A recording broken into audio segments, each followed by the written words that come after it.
Charter Local Edition. Brad Pomerance here in the Inland Empire, and we are joined by the mayor of the city of Riverside. His name is Rusty Bailey, and I'd like to speak with you, Mr. Bailey, about really an unfortunate topic. And that topic is homelessness.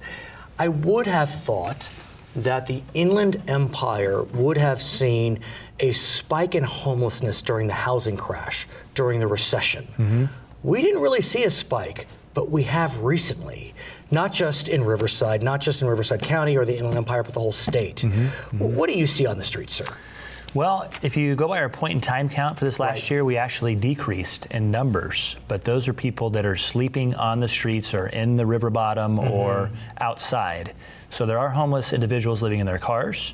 There are homeless students going to our schools every day, but they're not on the street, sleeping on the streets. They're sleeping in houses of their friends, couch surfing, so to speak. And so homelessness has a lot of different faces. It's interesting you mentioned the river bottoms, because I know that the city and county of Riverside worked mightily at the end of last year to clear the river bottoms of homeless because of a fear of El Nino. Yeah. Well, we didn't get the El Nino, but we did get those folks cleared just before the count in time. So I'm wondering, if we hadn't done that clearance, if the numbers still would have been down. You know, that's a good point, and we won't know that unless we go back to ask them. And I think that's why we're seeing more of them, is that we have made an effort to keep them out of the river bottom because of El Nino and just safety issues. So that's why we might be seeing more in downtown and in a couple of pockets. Magnolia Center seems to be a pocket, Arlington Village, anywhere where there's buildings where they can sleep underneath an eave or a little bit warmer than out in the wild. Yeah, you mentioned some of these areas. For those not familiar with Riverside, those are fairly nice areas. Downtown in Riverside is nice. And what we're seeing throughout the state is the homeless are not congregating on the metaphoric Skid Row. They are everywhere, which tells us that there's not enough room on the metaphoric Skid Row, and so they're spreading. And while that can be upsetting on the one hand, it's also depressing. We feel for these people. Yeah. So we have an Ending Homelessness campaign, and it's been a 5-year campaign with marketing, with a fund that was established so that you can give to positive change versus giving change to homeless. You don't know if they're homeless, first of all, on the side of the road. And so we always try to educate individuals coming into our city on and off ramps. Please don't give to those panhandlers. Most of them are not homeless. And so we want to have an avenue for people to be able to give where that money's gonna go to the homeless, true homeless, and families that are in our shelter every night and that need assistance and that need a hand up, instead of a hand out. And so we're doing that in Riverside. What I find interesting about this crisis is that there is one area where homelessness is definitively down, up and down the state, including in Riverside City and Riverside County, and that is veteran homelessness. That's right. Even in Los Angeles County, where the demographers have said that is homeless central for the nation for the first time ever, veteran homelessness is down. Yes. What's working? Why is that population getting out of homelessness? Because we're focused on that population, and we should be, because it's inexcusable to have veterans who are homeless in our country after serving potentially in harm's way. And you're a veteran. I'm a veteran, and I have individuals, I know veterans that have become homeless. And let's talk about them, if I may. Yeah, sure. Tell me about them. I mean, obviously, if you are a veteran, and let's presume honorable discharge, and many of the veteran homeless were honorably discharged, you were able to keep it together for quite some time in an epic way, in a really admirable way.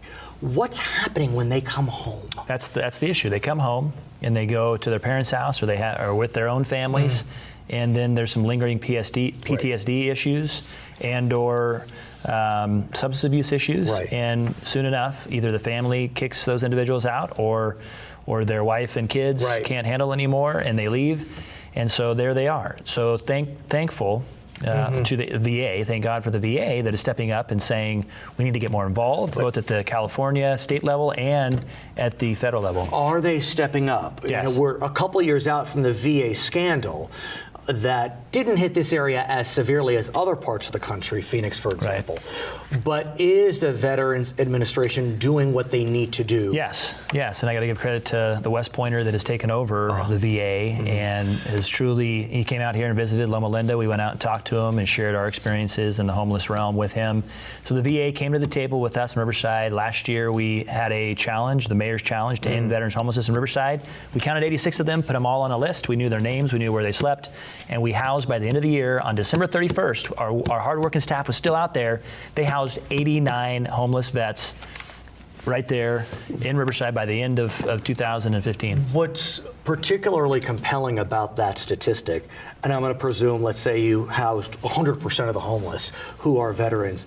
Many homeless, I don't want to say many, some homeless don't want to be housed. Right. They're service resistant, Right. They want to be left alone.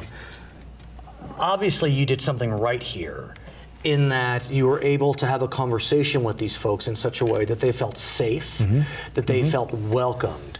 And so what did you do? What did the organization do that allowed these vets to feel as if it was a safe place? Well, first of all, we collaborated around a table. And so the VA was there, the county was there, the nonprofit sector was there, private sector came in with some money, and then the city, obviously, being the spearhead, tip of the spear, in taking on this challenge. So we came together, we came up with a plan. We have an intake system now that is coordinated, and all of the agencies use that same intake system.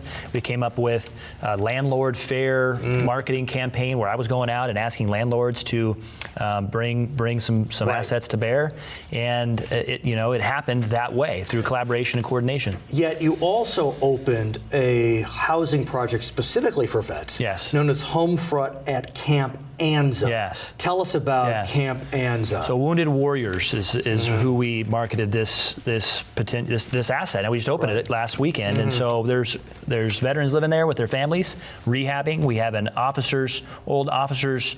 What do you call it? Quarters, community center now, and so they can all come together with their families and enjoy some entertainment. So is this a officers club is what it's called? Got it. Is this a project specifically for homeless vets, or just No. generally This is for the veteran for community? Wounded Warriors. So individuals rehabbing back into society and getting them ready to go back into the working world or otherwise, and their families are with them. So this is a housing complex, 30 units for low income, but targeted to veterans and potentially homeless veterans, but especially those that are in need of wraparound services, including physical therapy and mental rehab and substance abuse, issues. And so we wrap around those services. We have that officers club transformed into community center, and so their families can be with them the whole time.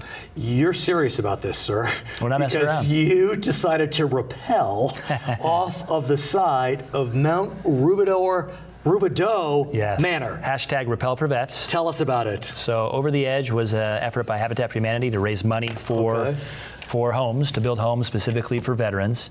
And so we went up 16 stories and stood out on the ledge and rappelled over it and raised, I think I heard, over $50,000. And so it's a great effort. Have you done anything like that in the military? Or was yeah. We rappelled over, over cliffs and off of helicopters, but not that high. Right. It was pretty high. How was it? Was it good for you? It was good. It was a great view. Did your aide Phil Pittsburgh join you? No, he did not. Next year, he's going to rappel for vets over the edge. I would do it probably. Jumping out of a plane, I don't know. Have you jumped out of a plane? I have. I'm a 5-jump chump, airborne qualified. That's what we call airborne qualified individuals like me. So how do you feel that here in your city, your native city, that your veterans, because you are one, the light is brighter for them. It's a new day. We have an incredible, spirit in Riverside that loves our veterans, loves our military, between March Air Force Base, now Reserve Base, the Naval Surface Warfare Center in Corona, Fort Irwin just up the road.